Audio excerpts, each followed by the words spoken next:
Hello everyone and welcome to this video. This video is an introduction tutorial for your peak study tour through the conventional fields in the southern Binneveld, or just a touristic guide to get to know the surroundings of Wageningen. In this trip we will start here next to the Nieuwe Canal and go all the way over to the Grebbeberg. There we will cycle along the edge of the Grebbeberg and come back through the Weidijk and the Harweg. Next to the student houses will be our last stop. During this trip, we will enjoy the nature, observe what we can see in the fields and think critically about this. Why do we see the land uses that we see? Why don't the farmers choose something else? And what other crops could be planted here? Are you ready? Let's start. We are now in our first location. We are in the west of Wageningen, where the Nieuwe Canal is. If you look to your front, you will see this landscape, which is the Binneveld.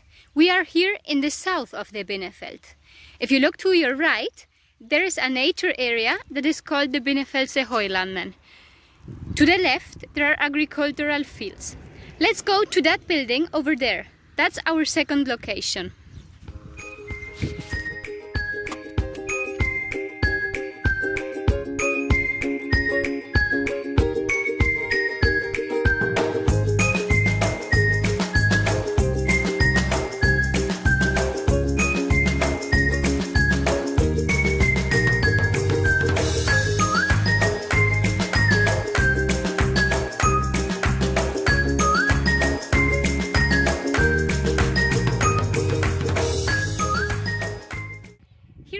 On our second location. This is the dairy farm of the Schimmel family. This farm existed already many years ago, but it was a mixed farm. During the Second World War, there was a battle in the Grebbeberg and this farm was destroyed entirely. Then the Schimmel family took it over and converted it into a dairy farm.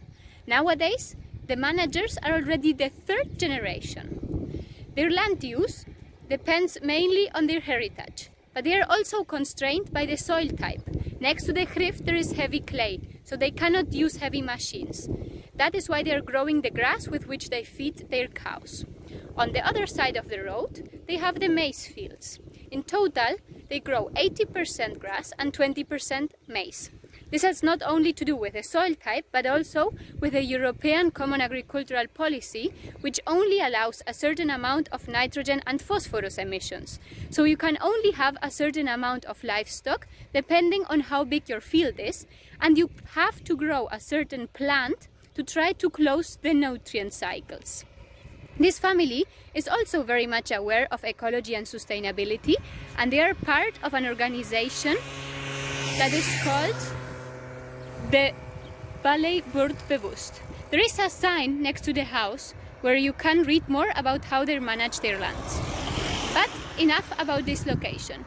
Let's go to the little bench next to the Grift.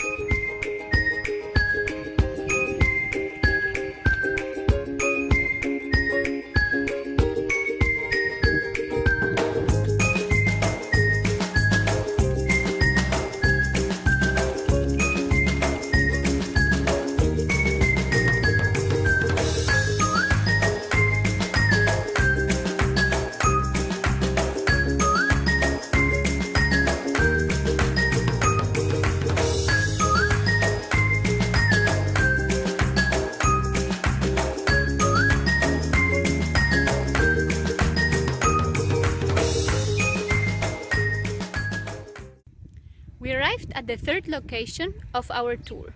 This bench is a very nice place to sit down, relax, listen to the wind, the birds, the water, and smell the grass and the flowers.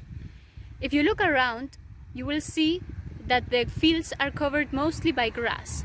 And this is not by chance. I will try to explain how to know which crop to plant in a field. First, you have to look at the temperature. In winter, in spring, in summer, in autumn. Also look at the peak temperatures and how many days it frosts. Then you have to look at the groundwater levels. Normally, a crop has more or less 90 centimeters of rooting depth and grass has 50. If the groundwater level touches the rooting depth, then the crop will be drowned. So you need lower groundwater levels. Here in the Netherlands, they are normally very shallow. This is why the water board manages them artificially. You can see here this weir that is intended to lower the groundwater level and drain towards the Canal de Grift. Another thing that has to be analyzed is the precipitation minus the evaporation plus how much water comes to the plant through capillary rise, and compare that to how much water the plant needs. Then you can know if you have to drain, if you have to irrigate, or if it is fine for the crop. The last thing is looking at the soil qualities. This is a very special place for that, because between the Greveberg and all the way to Wageningen, there are in total 8 soil types, and this is crazy. So we have also to look at the texture, the structure, the pH, the infiltration capacity, and with this we can know more or less which nutrients there are in the soil. All this we have to compare with what requirements the crop has to grow. When we gathered all that information, we can know more or less which crop is suitable for the area. Let's go towards our next location.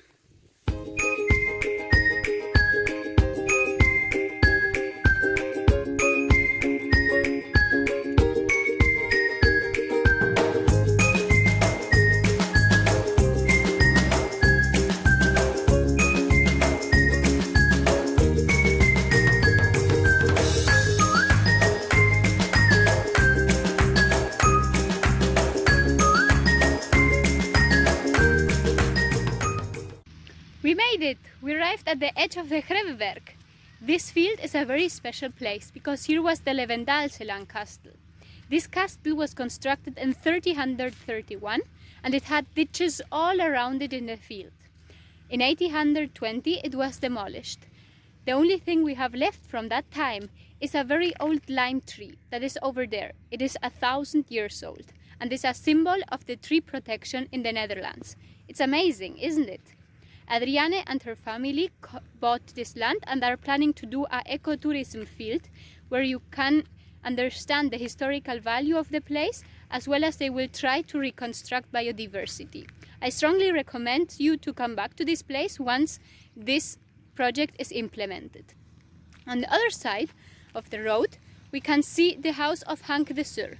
This is a farmer that has been living here for more than 50 years. He knows a lot about the policies of milk production and crop production, and you can ask him if you're interested. The main difference between this location here and the one we were before is the soil type. Here we have coarse sand, while there we had heavy clay. This soil type here has a much better drainage, but is a lot more nutrient poorer. The crops that can be planted in both of these places are different. So let's go to our next location. This will have a very special land use. Are you curious already?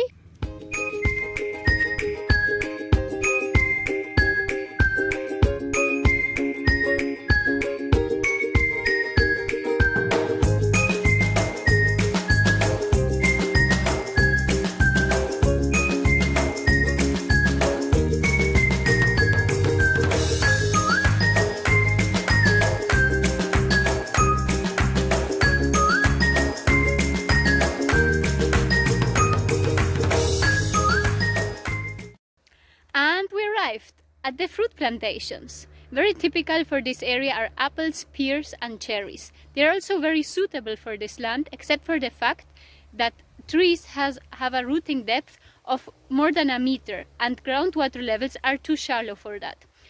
For this fact, they have to drain all this land over the year. In the summer they also need irrigation, and of course to have better yields they apply fertilization. If you go on the other side of this field, you can buy and try the fruit of the Binneveld. If we continue on this road, we will see grasslands and maize fields. The grasslands are from the farmer Hank de Sur that we got to know in the location before.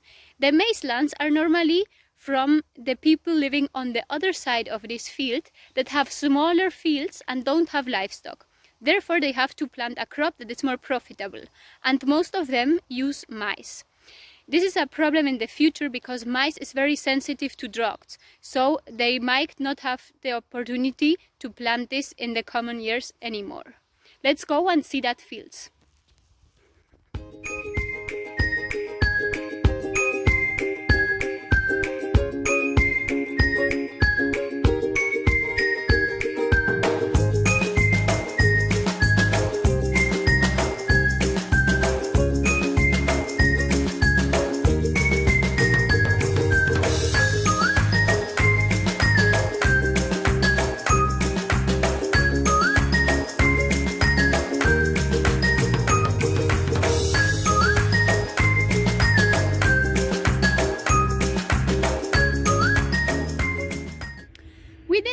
We arrived at the last location of our trip. Over the trip, you learn to analyze a little bit the landscape. So, what is special that you can see here? Yes, that's right. Here are wheat plantations, which is something that we haven't seen before in this area.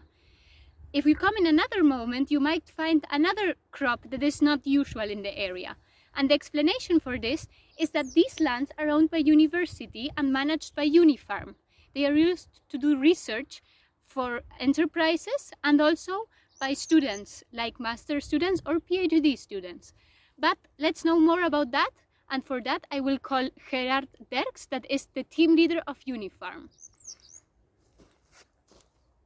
Hi Gerard, I'm at the fields and I wanted to know which exactly are the lands that you use for research there? Which fields?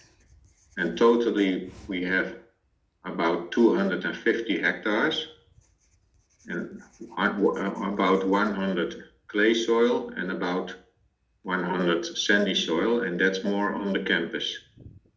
So that are the sandy soils, and we have also some biological farming, and that's also sandy soil. And how do you manage these lands? Yeah, normally we had a crop rotation on all these fields. It's clay soil, so it will be good land for cash crops. And we try every year. We have a lot of experiments, sometimes with potatoes or sometimes with quinoa or cabbage, and also wheat. And mostly is wheat because that is good for the crop rotation. You can't do every year on the same place an experiment. Okay, great. Thank you for all the information, Gerard. See you soon. Well, we learned a lot in this last call. The last thing Gerard said is actually very important for future-proof agriculture: intercropping. Nowadays, we see one crop planted in an entire field. This is called monoculture. In the future, it's probable that we will see different crops planted within one field. I will call Cecilia Rivol. Let's see what she can tell us about this.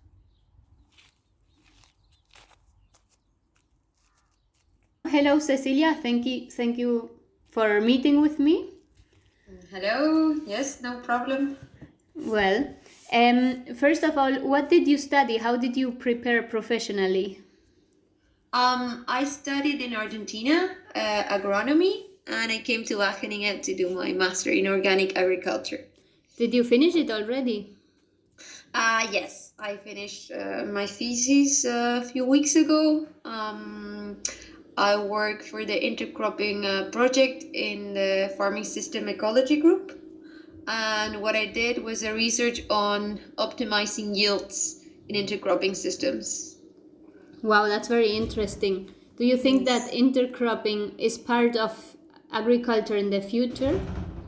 Yes, I truly believe intercropping has a huge potential for the future. Indeed, it's a way that it can provide still good yields, and at the same time being promote biodiversity, provide ecosystem services, and many more, reduce of pests and a lot of other things, really interesting ones. And do you think that besides finding the good crop combinations and the design in the field, is there another aspect of the actual paradigm that has to change? For example, the tools we use, or the technology, or how much time the farmer has to spend? Yeah, definitely. I think so as well. They're developing quite a lot of new technology, like the robots that can identify the weeds or apply specific fertilizers in the crop, like to avoid use of uncountable or a lot of fertilizers and stuff. So I definitely think that technology plays an important role for it, for sure. Okay, well, thank you for the interview. No problem. And I wish you good luck with your next projects. Okay, thank you so much. Bye bye. Bye. As you have heard, years to come will be very interesting in agriculture. I hoped that you learned a little bit about the area and enjoyed being in touch with nature. See you next time. Bye bye.